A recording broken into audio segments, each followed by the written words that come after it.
In the summer of 2021, Louise Cam was a 71-year-old businesswoman living in North London. She was elegant, warm, and deeply devoted to her two adult sons. After spending her life building wealth through smart business decisions and real estate investments, she was finally ready to enjoy her retirement. Her plan was simple: sell two of her expensive properties and give the money to her children, hoping to secure their futures. Louise's properties weren't just average homes. They were located in prime London neighborhoods and were worth around £4.6 million, roughly $6.1 million in US dollars. She was smart and successful, but unfortunately, none of that would protect her from what was coming.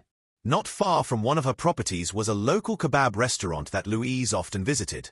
The staff there knew her face well. She was a regular, polite, quiet, easy to talk to. Two men worked at this restaurant: Mohammed El Aboud, a 26-year-old delivery driver, and Qusay Al-Juandi, a 23-year-old chef who liked to go by his last name. They were friendly, talkative, and always smiling. On the surface, they seemed harmless, just two young men working long shifts to make a living. Mohammed had a habit of posting strange, silly TikTok videos. Most of them were just him acting goofy, dancing, or showing off clothes. He clearly wanted to be famous online. He tried hard to stand out.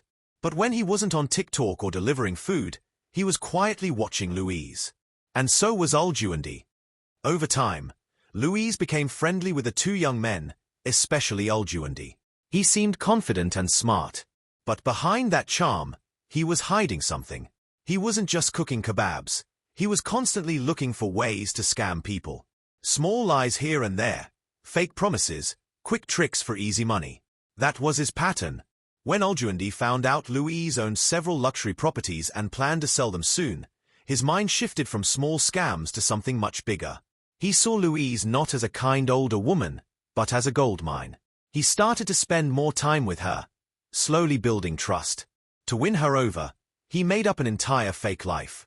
He told Louise he was a high-ranking property developer who worked with wealthy investors.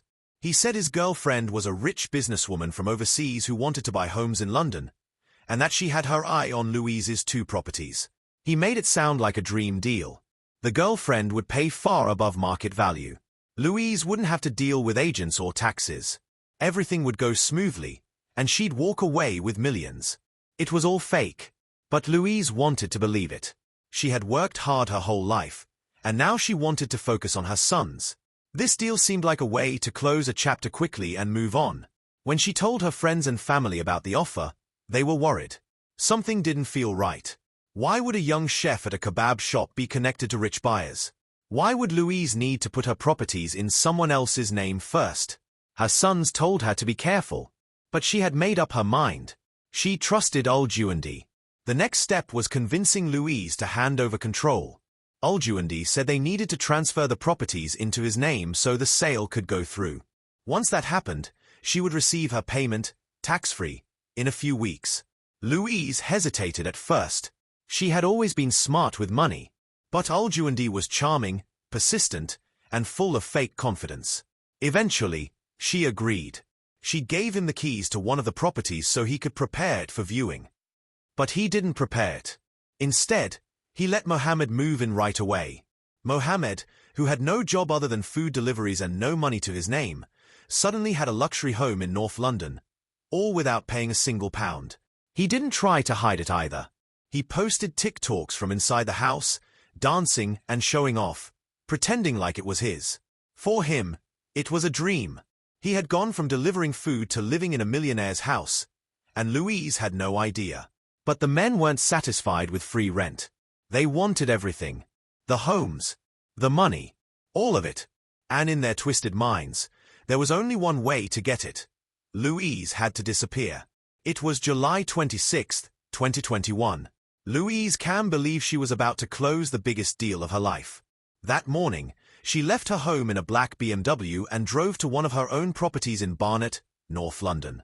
She thought she was going to meet a lawyer, Al-Juandi's wealthy girlfriend, and finalize the sale of her homes. She was expecting legal papers, maybe even a handshake and a promise of millions. Instead, what was waiting for her was something dark, something she never saw coming. The house looked quiet from the outside. Inside, Mohammed El Aboud was already there, waiting. No lawyer, no rich girlfriend, no deal. Just him. For a while, they chatted. It seemed normal enough. Al-Juandi and a young woman named Maria, someone who often appeared in Mohammed's TikToks, were also there at first. But soon, Al-Juandi told Louise he had to step out for a moment. He offered to drop Maria off and said he'd be back soon. That was a lie. He was creating an alibi. He took Maria shopping at a jewelry store nearby. He made sure they were seen on security cameras. Then he drove her home like nothing was wrong. He wanted to look innocent, to have someone who could say, yes, he was with me. Back at the house, Louise was now alone with Mohammed. She was probably still waiting, maybe checking the time, maybe texting someone about how strange the delay was. Then, suddenly, everything changed. Mohammed picked up a hairdryer. It had a long cord. In one shocking, violent moment, he used the cord to strangle her. Louise tried to fight. She struggled. She was older, but she didn't give up easily. She kicked, pulled, scratched. But Mohammed was younger, stronger, and determined. After a painful struggle, he overpowered her. And Louise Cam, mother, businesswoman, friend, was gone. Hours later, Al-Juandi returned to the house. He and Mohammed didn't panic. They cleaned. They drove back to the kebab restaurant where they both worked. CCTV captured them outside, walking casually. No one could tell what had just happened. They gathered cleaning supplies and returned to the scene. Inside the house, they wrapped Louise's body in a floral duvet. They carefully placed her into a large green garden waste bin, the kind with wheels used for yard clippings. Then, they pushed the bin out of sight. To make sure no one found her, they covered the body with leaves, weeds, and other garden waste. They closed the lid and walked away. But they weren't done. They took Louise's phone and began texting her friends and family. I'm fine, one message said. I've gone to China for a few weeks. Another message said she needed a break and would be back soon. But the messages didn't sound right. Louise was 71 years old. She didn't write like a teenager, and she never used slang. Her friends and family were immediately suspicious. Something felt off. And now, her car was missing too. A few days after Louise disappeared, Mohammed posted another TikTok. He danced in front of a house, smiling, wearing new clothes, including a fresh pair of sneakers and a Calvin Klein fanny pack. The background of that video? One of Louise's properties. He had just killed a woman. Now, he was flaunting the crime on social media, using her property like a movie set. He had sold Louise's BMW on Facebook Marketplace for cheap, just to get rid of it quickly. He used the cash to buy clothes and gifts for himself. Behind the scenes, the police were starting to connect the dots. Louise's family had already reported her missing. The texts from her phone didn't feel real, and no one could confirm she had ever gone to China.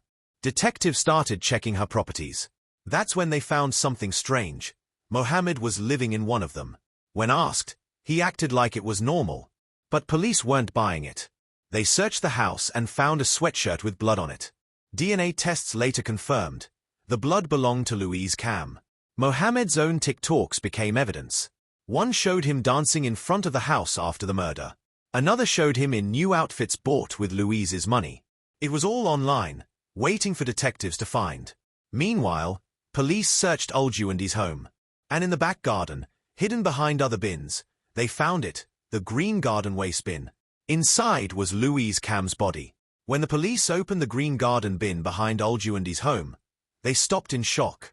Inside, under layers of leaves, grass clippings, and a floral duvet, they found the lifeless body of 71-year-old Louise Cam. It was the heartbreaking confirmation her family had feared. The officers immediately sealed off the area. Forensic teams arrived with gloves, cameras, and bags for evidence. The garden, once quiet and normal, became a crime scene.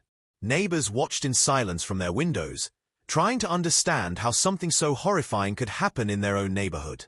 Back at the station, the evidence was piling up quickly. The blood-stained sweatshirt found in the property Mohammed had been living in? It matched Louise's DNA.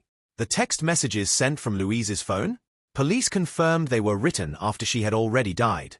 And the CCTV footage from the kebab shop? It clearly showed Mohammed and Al-Jundi buying cleaning supplies shortly after the time of death. Then came something even more shocking. Police spoke to Maria, the young woman who had been seen with Al-Jundi on the day of the murder. During questioning, she dropped a bombshell. She told investigators that after the murder, Mohammed gave her a ride. During the drive, he laughed and made a joke about what they had done. He said something like, "Can you believe we really unalived that old lady?" Maria didn't laugh. She realized she had been used to create an alibi, used as part of a lie to cover up a murder. And now, she told the police everything she knew. That was the final piece. Soon after, officers showed up at Mohammed El-Aboud's door. He was arrested and taken into custody. He didn't fight back. Maybe he knew it was over. Next, they arrested Qusay Al-Jundi, the so-called property developer who was really just a cook with a criminal mind. Both men were charged with the murder of Louise Cam. During the trial, the courtroom listened in horror as the full story was laid out. The jury heard how Louise had trusted these men, how she had been planning to sell her properties so she could give the money to her children. Instead, these two saw her kindness as a chance to steal. The judge called their actions sickening and heartless. He pointed out how they didn't just kill Louise. They tried to erase her. They pretended to be her. They sold her car. They used her house. They posted videos as if they hadn't just taken a life. The jury didn't take long to decide. Both men were found guilty of murder. At sentencing, the judge gave both Mohammed El-Aboud and Qusay Al-Jundi life in prison, with minimum terms of 35 years each. That means they won't even be considered for release until they are old men. Louise Cam's family sat in court with tears in their eyes as the verdict was read. They had lost a mother, a grandmother, and a friend. Someone who was kind, generous, and full of love. Her son later spoke to reporters. He said his mother was a wonderful woman who didn't deserve what happened. He said she had worked hard all her life to give to others, only to be betrayed in the cruelest way by two men who saw her as nothing more than a target. Even now, her family is still trying to heal. But the grief never fully goes away. Meanwhile, Mohammed, once a goofy TikTok dreamer, and Al-Jundi, once a small-time cook with big lies, will spend the rest of their youth behind bars. They thought they could steal, lie, and kill without consequence. They thought they were smarter than everyone else. But justice came. And Louise Cam's story will always serve as a reminder of what can happen when greed and cruelty cross paths with innocence and trust. Louise was a kind woman who just wanted to help her family. But two greedy men used her, lied to her, and in the end, took her life. Now, they are both in prison for the rest of their lives. If you found this story interesting, please like the video, leave a comment, and don't forget to subscribe. More real stories are coming soon.